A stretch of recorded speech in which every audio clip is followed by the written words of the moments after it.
হচ্ছে, morning walk হচ্ছে। Wow, কালারটা দেখেছো? বারবার রেখেছে দেখো।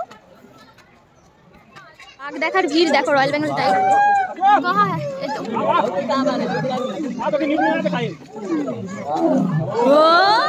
দেখো আমার বর ভিড়ে বাঘ দেখতে পাইনি, তাই ছবিতে বাঘ দেখতে ইচ্ছে।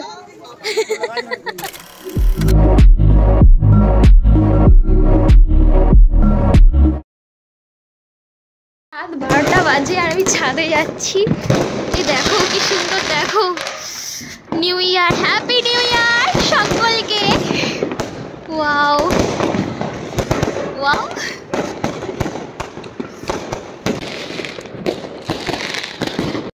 সব বোম ফাটা শেষ হয়ে গেল। তো সকলকে হ্যাপি নিউ ইয়ার। চলো নিচে যাই এবার। ছাদে গিয়েছিলাম, প্রচণ্ড ঠান্ডা, দাঁড়িয়ে দাঁড়িয়ে কাঁপছিলাম আর খুব সুন্দর লাগছিল দেখতে। সত্যি কথা বলতে আকাশটা এত সুন্দর লাগছিল আর সবাই মিলে।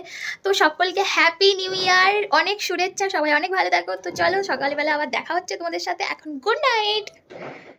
গুড মর্নিং বন্ধুরা, কেমন আছো সকলে? আশা করি সবাই অনেক ভালো আছো। আমিও আজকে অনেক অনেক ভালো আছি।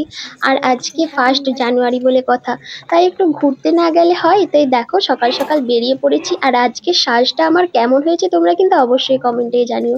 আমি কোথাও ঘুরতে গেলে সাধারণত কাঁধে ব্যাগ ট্যাগ নেই না, কিন্তু আজকে হঠাৎ কি মনে হলো একটু ব্যাগ নিয়ে বেড়াতে ইচ্ছে হলো স্টাইল দেখিয়ে। তো দেখো আমরা রাস্তায় বেরিয়েও পড়েছি আর এখান থেকে টোটো ধরে একেবারে আমরা আজকে যাচ্ছি কানপুর জুতে, মানে কানপুর চিড়িয়াখানাতে।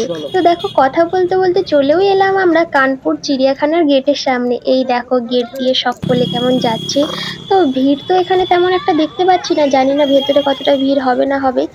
তারপরে দেখো ও চলে যাচ্ছিল টিকিট কাউন্টারে টিকিটটা কেটে নেওয়ার জন্য। আমাদের দুজনে দেখো টিকিট নিয়ে চলেও এসেছে। এখানে আমাদের টিকিটের দাম পড়েছে 70 টাকা করে, আর বাচ্চাদের 50 টাকা। দুজনের মিলে আমাদের হয়েছিল 140 টাকা। তো তারপরে দেখো আমরা ভেতরে প্রবেশ করছি। তো আরেকটা কথা বলি, এর আগের বারেও আমি কিন্তু 1 জানুয়ারিতে 2023-এ এই সেম জায়গায় এসেছিলাম, আর 2024-এও ফার্স্ট ডে আমি সেম জায়গাতেই এসেছি।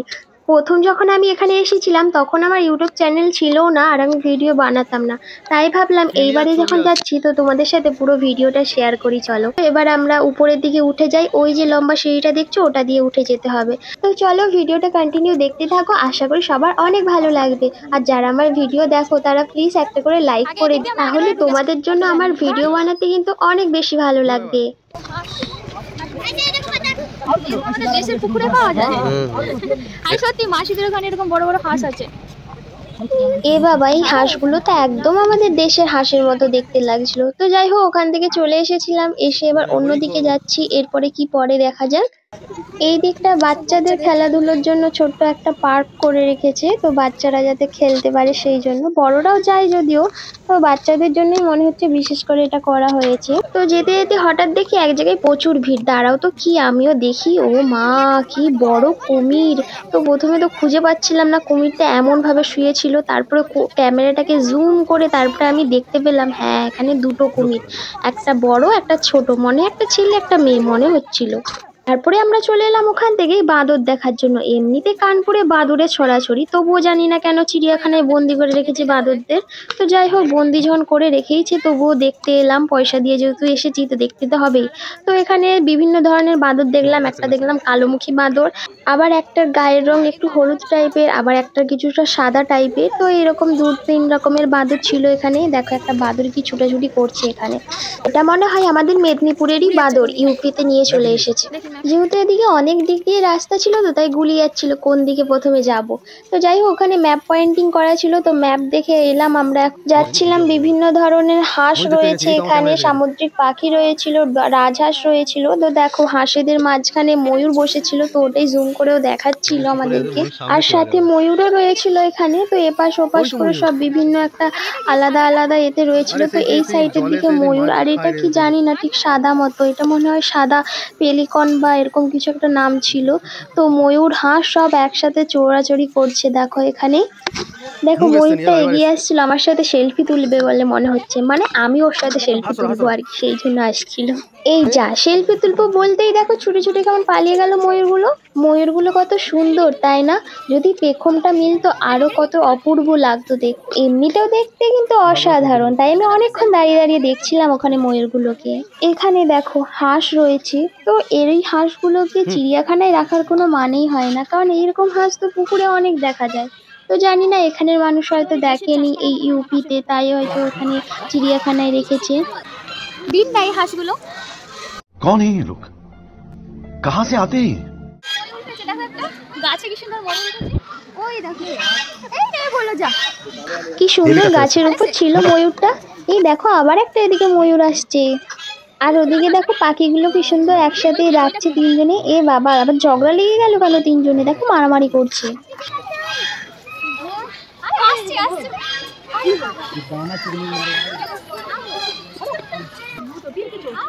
এদিকে দেখো, এদিকে দেখো। থেকে হাত বাড়িয়ে ডাকতে দেখো এক পা কি সুন্দর আসছে এদিকে, তো আমার তো খুব মজা লাগছিল। এবার আমরা হাঁসেদের বাড়ি থেকে বেরিয়ে যাচ্ছি। দেখো শুধু হাঁস হাঁস আর ময়ূরের রাজত্ব এটা। এই আবার একটা ময়ূর হচ্ছে। হাই হাই, পুরো হাঁসেদের রাজত্ব এটা, ফ্যামিলি। দেখো ফটো শুট হচ্ছে এখানে। এদিকে কি আছে চলো দেখে আসি। ছোট ছোট পাখি না এদিকটায়। আগের বার এসেছিলাম পুরো 1 বছর পরে আমরা এখানে এসেছি। বলো কি না না 1 জানুয়ারিতে প্রথমে এসেছিলাম, আবার 1 জানুয়ারিতে। হ্যাঁ বলে বেশি নয়। मस्त जोक मारा रे ये हंस रे हलकट हंस। তো এখানে এত ঘন ঘন জাল ছিল যে বোঝাই যাচ্ছিল না পাখিগুলোকে, তো তারই মধ্যে কষ্ট করে দেখলাম পাখিগুলো আর তোমাদেরকেও দেখাচ্ছিলাম ভিডিওতে। আর এখানে দৃশ্যটা কিন্তু সত্যিই খুব সুন্দর লাগছিল, শুধু নেটটার জন্য বোঝা যাচ্ছিল না। সব কটা টিয়া পাখি একটাই গাছে আছে, মানে প্রত্যেকটা ডালে একটা করে টিয়া পাখি, আর সারি সারি করে ঘর সাজিয়ে রেখেছিল, অসাধারণ দেখতে লাগছিল এটা। আর এখানে দেখো ছোট্ট ছোট্ট এত পাখি রেখেছে, সবাই মিলে কিলবিল করছে দেখো কি সুন্দর।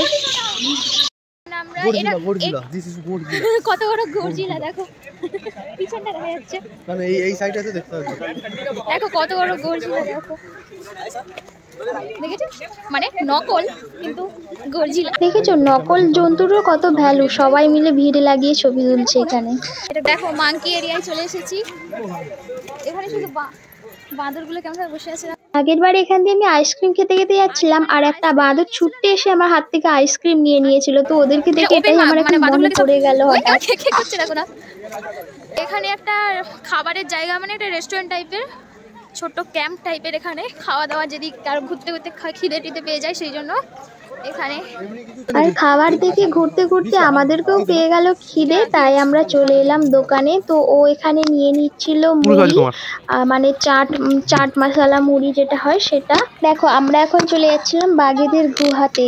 তো এটা তো গুহা নয়, যেহেতু এদেরকে এখানে বন্দি করে রাখা হয়েছে, তাই এখানে খাঁচাতে। যতই যারা নিজের বাড়িতে তর্জন গর্জন করুক না কেন, অন্য কোনো জায়গায় থাকলে কিন্তু একদম সে আলাদা রকম হয়ে যায়। দেখো বাঘটাকে দেখেই তার প্রমাণ পাওয়া যাচ্ছে, শান্ত শিষ্ট যেন কিচ্ছু জানে না। দেখো দেখো দেখো দেখো ঝগড়া করছে দেখো। এখনো বেড়াল দেখোনি, হুনো বেড়াল, এটা তাদের জন্য। আমি তো ভাবছিলাম দূর থেকে একটা স্ট্যাচু বসে আছে, এমন ভাবে বসে আছে দেখো। ও বাবা, যেন সিংহের বাচ্চা এমন ভাবে বসে আছে। চলো দেখা যাক এদিকে কি আছে। এদিকেও মনে হয় বাঘই আছে, টাইগার। সবাই ডাকাডাকি করছে বাঘগুলোকে। দেখো ওই দেখো বসে আছে। দেখো মর্নিং ওয়াক করছে ওরা, এখন ঘুরছে। গায়ের কালারটা কিন্তু হেভি লাগছে। দেখো কি সুন্দর করছে, কেমন ঘুরছে, মর্নিং ওয়াক করছে। ওয়াও, কালারটা দেখেছো? এটা হচ্ছে আসল রয়্যাল বেঙ্গল টাইগার, দেখো লেখা আছে। তো চলো দেখা যাক আমাদের রয়্যাল বেঙ্গল টাইগারকে। সেই দিকে আছে, চলো সেই দিকে যাওয়া যাক। এখন রয়্যাল বেঙ্গল টাইগারের কাছে দাঁড়িয়ে আছি। দেখো এই যে দূরে দেখতে পাচ্ছ, দেখো আমাদের রয়্যাল বেঙ্গল টাইগার এখন চলাফেরা করছে। এই রয়্যাল বেঙ্গল টাইগারের গায়ের ছোপটা আলাদা, আর সেই বাঘগুলোর গায়ের ছোপগুলো আলাদা ছিল। বলো দেখো গন্ডার আছে, বড় গন্ডার নেই, ছোট কুচকি। দেখো এটা দেখে কেউ বলবে গন্ডারের বাচ্চা বলে? মনে হচ্ছে না গাধার বাচ্চা। তো দেখো এদিকে আবার বড় গন্ডারও দেখতে পেলাম, তো তাই তোমাদের দেখালাম। তো এখানে খাবার দিচ্ছিল গন্ডারকে, গাড়িতে করে ঘাস দিচ্ছিল। তো খাচ্ছিল গন্ডারটা এই সাইডে। চলো এবার দেখো তোমার থেকে আমি কতটা লম্বা, দেখেছো কত লম্বা আমি তোমার থেকে। এখানে এই মাটির কলসিটা দেখে ভাবলাম একটু জল খাই, কিন্তু জলের গন্ধটা খুব বাজে ছিল। যেহেতু চিড়িয়াখানাটা অনেক বড়, তাই মাঝে মাঝে এরকম একটা ছোট ছোট রেস্টুরেন্ট, খাবারের দোকান টাইপের আছে, তো কারো যদি খেতে পায় সেই জন্য। আর দেখো এখানে কিন্তু ট্রেনও আছে, কিন্তু ট্রেনটা এখন চালু নেই। ট্রেনে দাঁড়িয়ে কিছু ফটোশুট করার পরে তারপরে আমরা চলে এসেছিলাম হরিণ দেখার জন্য। দেখো ওই যে দূরে কতগুলো হরিণ দাঁড়িয়ে আছে। এখানে মাত্র 5-6টা হরিণ ছিল, আর শিংগুলোও বড় বড় ছিল। আর এইদিকে দেখো ছোট ছোট একদল হরিণ, তো এদেরও তো শিং আছে, তবে এগুলো হয়তো আলাদা প্রজাতির হরিণ, সেই জন্য এদেরকে আলাদা রেখেছিল। কি সুন্দর দলে দলে যাচ্ছিল দেখো এখানে। দেখো চিড়িয়াখানার পশু হিসেবে শুয়োরটাকেও রেখেছে, তো এখানে কতগুলো শুয়োর ছিল। আলী বাবার গুহা। এরপর আমরা একটা ছোট্ট গুহার মধ্যে ঢুকছিলাম, জানি না এর মধ্যে কি ছিল, তো চলো গিয়েই দেখা যাক এর মধ্যে কি আছে। আর ঢুকতেই এতই অন্ধকার যে সবাইকে ফোনের লাইট জ্বালতে হচ্ছিল। আচ্ছা, এখানে যেই প্রাণীগুলো অন্ধকারে থাকতে পছন্দ করে সেই সব প্রাণীদেরকে রাখা হয়েছিল, যেমন পেঁচা, তারপর আরো অনেক সব প্রাণী ছিল, কিন্তু হাফ প্রাণীগুলোকে দেখতেই পাচ্ছিলাম না, এত পরিমাণে অন্ধকার ছিল। তো এখানে পেঁচাগুলোকেই ভালোভাবে দেখতে পেয়েছিলাম। এখানে আবার এত ভিড় কেন ছিল, তো গিয়ে দেখি একটা জন্তু, কাঁটাওয়ালা জন্তু, গায়ে কাঁটা। এখন এটার নাম মনে পড়ছে না, তোমরা যদি কেউ জানো কমেন্টে জানিও আমাকে। বেরিয়ে বললাম সত্যিই ভেতরটা প্রচন্ড বাজে একটা গন্ধ ছিল। তো যাই হোক, ওখান থেকে বেরিয়ে এসে আমরা এখন যাচ্ছি অ্যাকোয়ারিয়ামে। প্রথমের এই অ্যাকোয়ারিয়ামগুলো একদম ছোট্ট ছোট মাছ ছিল, তাই তেমন ভাবে দেখালাম না। একটা মাছ দেখো কি সুন্দর আমার কাছে এসে দাঁড়িয়েছিল পুরো কাছের দিকে, তো এর সাথে আমি একটু সেলফি তুলছিলাম। আর দেখো একটু কিস খাচ্ছিলাম, কি সুন্দর লাগছিল দেখতে মাছটাকে।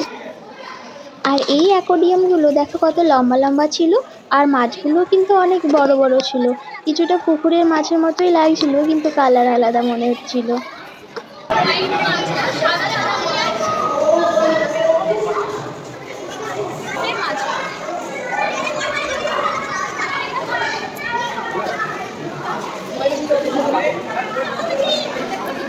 ওখান থেকে আমরা এবার বেরিয়ে পড়েছিলাম। এবার দেখা যাক কোন দিকে যাওয়া যায়। मछली की गुहा में हम लोग के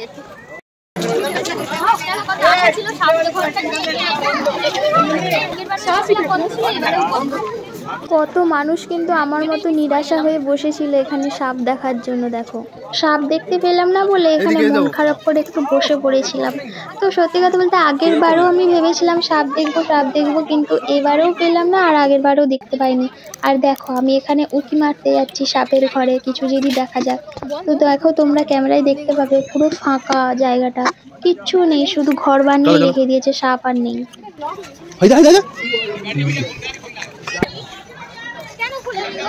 তারপরে আমরা চলে এসেছিলাম জলহস্তির দিকে। এই একটা প্রাণী যে শীতেও জলে থাকে আর গরমেও জলে থাকে, কি করেছে শীতে জলে আছে ওই জানে। তোমাকে যদি বলা হয় জলের মধ্যে গা ডুবিয়ে বসে থাকতে, এগুলো কি পাখি বলো তো? আমি কিন্তু ঠিক জানি না, তবে বোর্ডে লেখা ছিল ইমু। কিছুটা দেখতে উট পাখির মতোই লাগছে, হয়তো এটা উট পাখি হবে, কিন্তু আমি ঠিক জানি না। এখন আমরা যাচ্ছিলাম জঙ্গলের রাজার সাথে দেখা করতে, হ্যাঁ সিংহের সাথে দেখা করতে।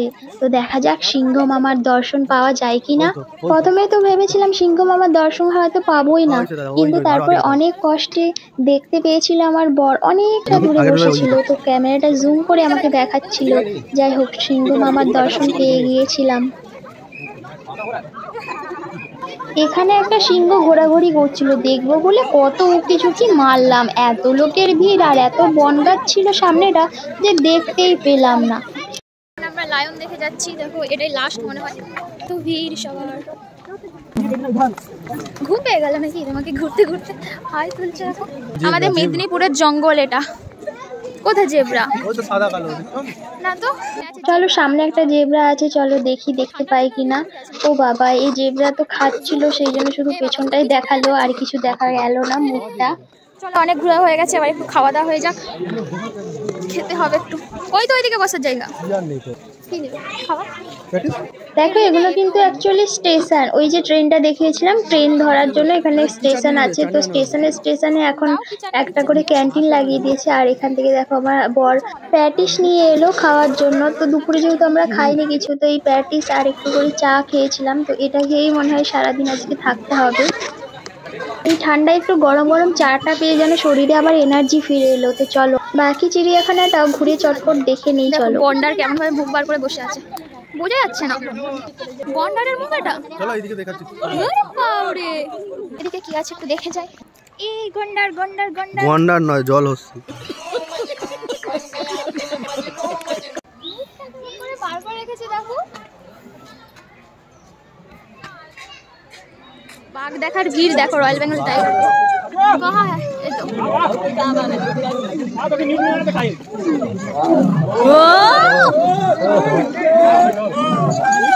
গর্জন করছে দেখছো? দেখতে দেখো আমার বর ভিড়ে বাঘ দেখতে পাইনি, তাই ছবিতে বাঘ দেখতেছে। ভিড় দেখো খালি। তো এ দেখো দেখে নাও বাহির প্রবেশ। তো আমরা এখন বাইরে বেরিয়ে যাচ্ছি, প্রায় সব কিছুই দেখা হয়ে গেছে। তেমন কিছুই নেই চিড়িয়াখানায়, যতটুকু ভেবেছিলাম। এর থেকে কলকাতার চিড়িয়াখানা অনেক ভালো, যদি আমিও যাইনি এখনো কলকাতার চিড়িয়াখানা, তবে দেখেছি ফোনে টোনে। আর সবার শেষে দেখো এই যে দড়িতে চড়ছে রোপ স্লাইডিং, তো এটা তো আমিও চড়বো। তো এই ভিডিওটা এতে আর শেয়ার করলাম না, কারণ এতে অনেকটা লম্বা হয়ে যেত ভিডিওটা, তাই এটা পরের ভিডিওতে তোমাদের সাথে শেয়ার করব। আর প্রথমবার আমি এটা এক্সপেরিমেন্ট করতে যাব, জানি না কি হবে না হবে। তো তোমরা অবশ্যই এটা দেখো, পরের ভিডিওতে পেয়ে যাবে আমার। বাচ্চাদের সব সামনেই এই যে বাহির, আমরা এখন বেরিয়ে যাচ্ছি। তো চলো আমরা এখন বেরিয়ে যাচ্ছি। আর চোখ মুখের অবস্থা একদম খারাপ হয়ে গেছে আমার। হাঁটতে পারছি না, হাঁপিয়ে গেছি, পা ফা ব্যথা করছে। আমরা টোটোয় করে বাড়ি ফিরবো বলে ও টোটোওয়ালার কাছে যাচ্ছিল টোটো বুকিং করার জন্য। তো দেখো আমরা এখন বাড়িতে চলে এলাম। আর সত্যি কথা বলতে হেঁটে হেঁটে মানে পুরো পার্ক, পুরো মানে চিড়িয়াখানাটা হেঁটে হেঁটে পুরো পায়ের ব্যথা ব্যথা হয়ে গেছে। তো যাই হোক, ভিডিওটা কেমন লেগেছে সবাই জানিও, আর ভালো লাগলে একটা করে লাইক করে দিও। তো ভিডিওটা এখানেই শেষ করে নিচ্ছি, বাই বাই।